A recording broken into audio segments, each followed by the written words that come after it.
Une jalousie ordinaire peut-elle transformer une femme en monstre? L'histoire de Kendra Hatcher prouve que oui, et que l'amour possessif peut tuer plus sûrement qu'une balle. Aujourd'hui, nous revenons sur le destin tragique de Kendra Hatcher, une jeune femme rayonnante dont l'existence fut fauchée par un crime aussi violent que passionnel, nourri de désirs, d'amour et de mensonges. Tout a basculé lors d'une chaude journée d'été, quand Brenda Delgado reçut un simple courriel de son ex-compagnon. Pendant des années, ils avaient vécu une relation sereine et épanouie, Ricky lui avait même offert une bague de promesses. Selon les enquêteurs, c'est en février de cette année-là que Ricky mit fin à leur histoire, expliquant qu'il ne se sentait plus heureux. Ils restèrent néanmoins en bons termes. En juin, Ricky écrivit à Brenda pour lui annoncer qu'il fréquentait quelqu'un d'autre, une très belle jeune femme du nom de Kendra Hatcher. Le drame, c'est que Brenda, elle, n'avait jamais réussi à passer à autre chose. Les policiers affirment qu'elle fit alors le serment de tout tenter pour reconquérir Ricky. Après cette nouvelle dévastatrice, quiconque ou quoi que ce soit se dressant entre elle et lui, elle était prête à l'éliminer. De septembre 2014 à septembre 2015, la vie de Kendra était presque idéale. Née et élevée à Pleasant-Plain, dans l'Illinois, elle y était devenue dentiste avant de s'installer à Dallas, au Texas, pour repartir de zéro. La plupart des dentistes rêvent d'ouvrir leur propre cabinet après tant d'années d'études. Kendra, elle, choisit une voie qui traduisait parfaitement sa personnalité. Plutôt que de se lancer seule, elle intégra l'association Smile Zone pour offrir des soins dentaires aux enfants issus de milieux défavorisés. Elle était persuadée de pouvoir changer la vie de sa communauté. En dehors de son travail, elle consacrait une grande partie de son temps libre à partager la Bible et à aider les plus démunis. Elle participait même à un programme de construction d'églises à l'étranger, qui proposait également des soins dentaires gratuits aux enfants d'Équateur. Kendra était incontestablement une personne d'une immense bonté, toujours préoccupée par le bien-être des autres. En mai de cette même année, son existence devint encore plus lumineuse lorsqu'elle rencontra Ricky Paniagua sur Tinder. En septembre, ils étaient profondément amoureux. Kendra habitait un quartier chic de Dallas, dans la résidence sécurisée Gable Park 17, à l'angle de Cedar Springs et Acar. Caméra partout, concierge 24h24, parking fermé et surveillé, elle s'y sentait totalement protégée. Ricky, lui, brillait professionnellement, il achevait sa résidence en dermatologie à l'Université du Texas. Après seulement 4 mois de relation, ils parlaient déjà mariage. Cela pouvait sembler rapide, mais leurs valeurs communes et leur vision de la vie les faisaient se sentir parfaitement assortis. Ils se considéraient presque comme le couple idéal. Une connaissance décrivit Kendra comme une femme magnifique, pleine de compassion et toujours prête à aider. Elle s'investissait corps et âme dans son métier comme dans sa relation avec Ricky. À force de travail et de cœur, elle avait bâti la vie dont elle rêvait. Pourtant, comme cela arrive trop souvent, le bonheur des uns peut susciter la rancœur des autres. La jalousie est un sentiment difficile à supporter. Et ici, elle allait déclencher un crime effroyable qui allait détruire la vie de Ricky et ôter celle de Kendra. Le 2 septembre, après sa journée à Smile Zone, Kendra rentra chez elle, à Gable Park 17. C'était un vendredi, elle se réjouissait du long week-end car Ricky et elle devaient partir au Mexique pour le Labor Day. Elle avait hâte de parler de leur futur déménagement à San Francisco. Elle ignorait totalement ce qui l'attendait dans son immeuble.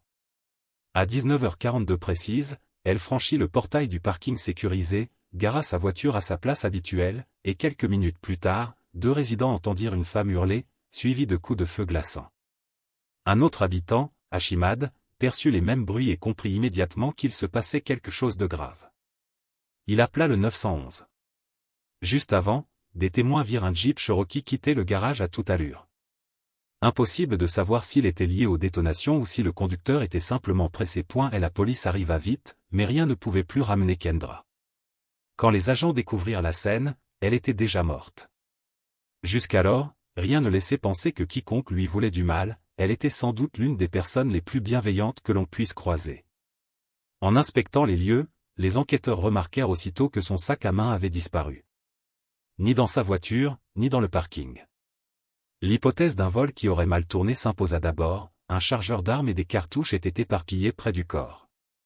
Mais plus les indices s'accumulaient, plus il devenait évident que le meurtre était prémédité. Des résidus de poudre sur les mains de Kendra indiquaient qu'on les avait placés derrière sa tête avant de tirer, la scène avait été maquillée en cambriolage. La trajectoire de la balle prouvait que le tireur se tenait derrière elle alors qu'elle était à genoux, probablement forcée à s'agenouiller. Ce genre de mise en scène n'a rien d'un vol qui dégénère. Les enquêteurs restaient dans le flou, qui pouvait infliger une telle horreur à une femme aussi innocente? C'était d'une injustice absolue. Pour l'assassin, en revanche, tout se déroulait exactement comme prévu. Une fois la scène de crime bouclée, les policiers durent annoncer la terrible nouvelle à Ricky, le petit ami de Kendra. Son chagrin fut immédiat et dévastateur. Le soir même, il envoya un message à Brenda Delgado, son ex et amie de longue date. Brenda se dit choquée par la mort de Kendra et assure à Ricky qu'elle serait là pour lui, jour et nuit. Au fil de l'enquête, les forces de l'ordre analysèrent les vidéosurveillance de l'immeuble. Elles révélèrent que le Jeep Cherokee était arrivé à 19h15, soit 28 minutes avant Kendra.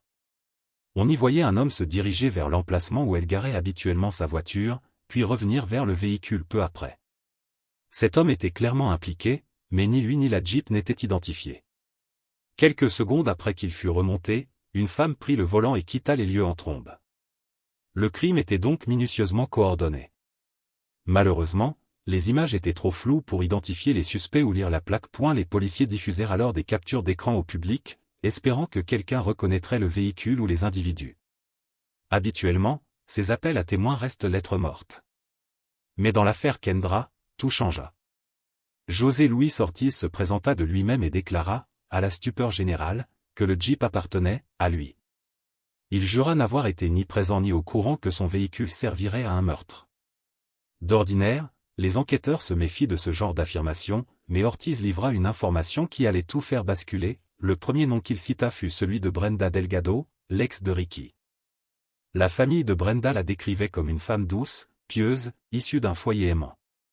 Ortiz expliqua que, le matin du 2 septembre, Brenda et une certaine Crystal Cortez, âgée de 26 ans, lui avaient demandé de réparer la voiture de Crystal, en panne de moteur. Elle lui avait aussi emprunté son Jeep pour la journée. Il avait accepté sans se poser de questions, pensant leur rendre service pour le travail. Elle devait se retrouver chez lui en fin d'après-midi, mais Brenda appela pour déplacer le rendez-vous dans un restaurant Chili's. Lorsqu'il arriva, ni la voiture ni Crystal n'étaient là. Les deux femmes finirent par lui rendre le Jeep le soir même. Entre-temps, Ortiz avait appris le meurtre de Kendra et compris que son véhicule y était mêlé. Avant de contacter la police, il confronta Brenda sur les images diffusées. Elle nia d'abord que c'était son Jeep, prétendant qu'il s'agissait d'un modèle similaire. Puis elle changea de version, Crystal serait allée chercher de la drogue pour un ami chez Kendra et la jeune femme aurait été tuée par accident. Cette explication troubla profondément Ortiz. Il craignit que Kendra n'ait été prise dans un règlement de compte ou assassinée parce qu'elle avait vu quelque chose. Quand la police remonta jusqu'à lui, il décida de tout révéler pour ne pas être accusé à tort. Il ajouta que Brenda l'avait supplié de se taire, le menaçant de perdre sa citoyenneté américaine s'il parlait, et lui avait même proposé de repeindre le Jeep à ses frais pour effacer les soupçons. Face à ces mensonges, les enquêteurs convoquèrent immédiatement Brenda. Elle prétendit n'avoir jamais entendu parler de Kendra et présenta un alibi, des tickets de caisse du Chili's et l'assurance qu'Ortiz pourrait confirmer qu'ils avaient dîné ensemble à l'heure du crime. Elle reconnut avoir emprunté le Jeep avec Crystal, mais affirma l'avoir laissé à cette dernière pour le reste de la journée. Selon elle, cela innocenterait tout le monde sauf le véritable coupable. Les policiers interrogèrent ensuite Crystal. Elle commença par une histoire rocambolesque, elle aurait été prise en otage avec son jeune fils par un braqueur armé qui l'aurait forcé à conduire jusqu'à l'immeuble de Kendra. Les enquêteurs démontèrent aussitôt ce mensonge, aucune trace d'enfant dans le véhicule sur les vidéos. Confrontée, Crystal changea encore de version et avoua avoir conduit un homme jusqu'au parking pour un cambriolage, sur demande de Brenda, mais jura ignorer qu'un meurtre aurait lieu. Elle accepta enfin sa participation, mais refusa d'endosser seule la responsabilité et pointa Brenda comme la commanditaire, motivée par la rage de voir Ricky avec une autre. Le puzzle commençait à prendre forme. Brenda n'avait jamais digéré que Ricky refasse sa vie avec Kendra. Derrière les apparences, son obsession grandissait. Ricky, pensant bien faire, lui avait annoncé par mail qu'il était en couple sérieux. Brenda avait répondu de façon apparemment mature, proposant même de rester amis. Ricky y avait cru. Il ignorait que cette nouvelle l'avait anéanti. Peu après, Brenda et Crystal commencèrent à élaborer un plan pour éliminer Kendra. Brenda cacha d'abord la gravité de ses intentions à Crystal, mais celle-ci comprit vite et décida de collaborer avec la justice pour alléger sa peine. Elle révéla qu'à peine 2 semaines après leur rencontre, Brenda lui avait confié vouloir « faire disparaître » Kendra, y compris par le meurtre. Au lieu de couper les ponts, Crystal accepta, presque sans hésiter. Les premiers signes d'obsession étaient déjà là, Brenda manquait le travail pour suivre Ricky, pirater ses mets et découvrir leurs projets de voyage et de déménagement. Elle répétait à Crystal que Kendra n'était qu'une usurpatrice qui avait pris sa place. D'abord, elle demanda à son cousin Moses Martinez de frapper Kendra avec une batte de baseball. Il refusa.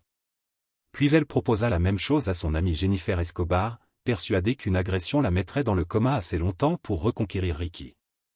Jennifer refusa aussi. Brenda pirata toujours les mailles de Ricky, conservait des doubles de ses clés et avait accès à ses comptes bancaires à son insu.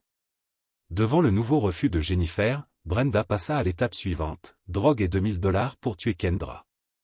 Toujours non. C'est alors que Crystal entra pleinement dans la danse.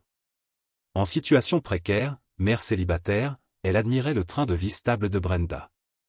Un reçu de distributeur prouva plus tard que Brenda lui avait déjà versé $500. Ensemble, elles sillonnèrent les quartiers chauds de Crystal à la recherche d'un tueur à gages. Incroyable mais vrai, elles abordèrent plusieurs personnes dans la rue. Toutes refusèrent. Jusqu'à ce qu'elle tombe sur Christopher Love, 31 ans. Il accepta, discuta des méthodes, opta pour une arme à feu, rapide et efficace, négocia de l'argent, de la drogue et des contacts dans les gangs. Marché conclu. En surveillant les mailles de Ricky, Brenda apprit le voyage imminent au Mexique et le futur déménagement. Elle exigea que le meurtre ait lieu tout de suite. Elles suivirent Kendra plusieurs jours, repérèrent ses horaires, découvrirent qu'on pouvait entrer dans le parking en collant une autre voiture. Le 1er septembre, ils répétèrent.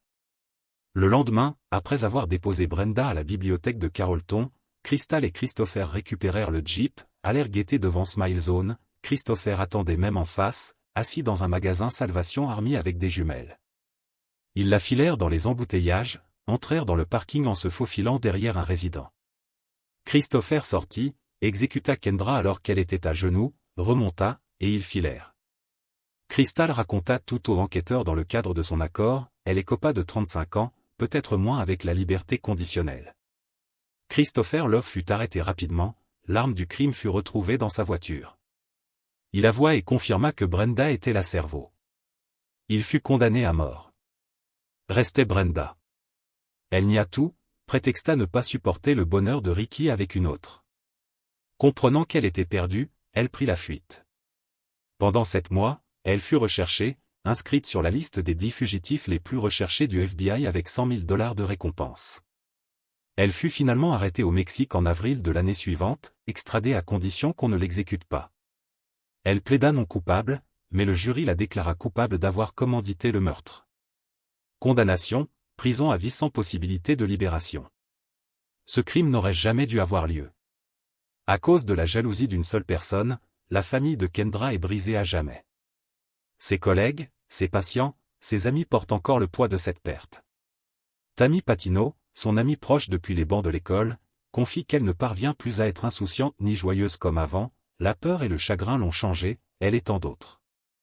Des enfants qui adoraient Kendra peinent encore à comprendre que 3 inconnus, qui ne lui avaient jamais adressé la parole, aient pu éteindre une vie aussi lumineuse.